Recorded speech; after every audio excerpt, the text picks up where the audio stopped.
So good day mga tol.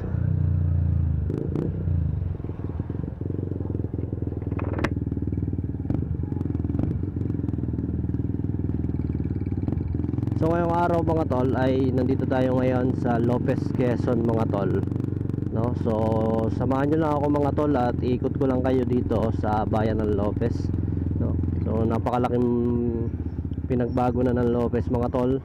Ang dami ng mga nadagdag na mga establishment, di ba? So soon mga tol ay may bagong bubuksan dito na LCC Mall, di ba? So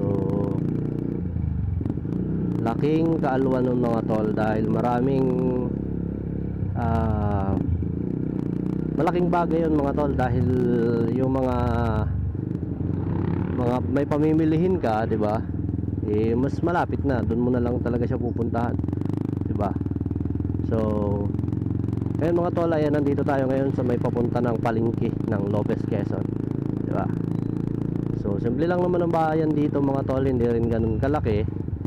At yun nga, ay dahil nga gusto ko lang kayong samahan at gusto kong i-share sa inyo mga tol yung mga bagay-bagay na nandito sa Lopez, Quezon. So ito yung pamilihan ng bayan ng Lopez mga tol. And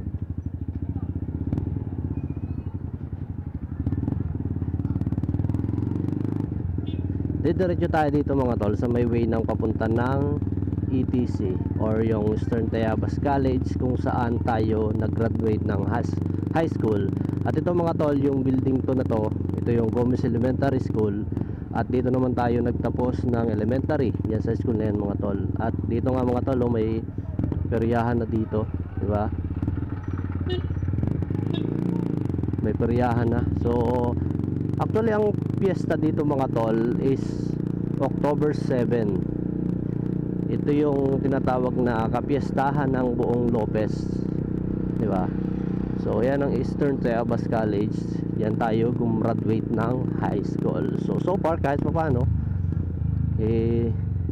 kahit puro kaanuhan ang ginagawa natin noon, kahit pa paano naman nakagraduate naman tayo ng high school. Alright. So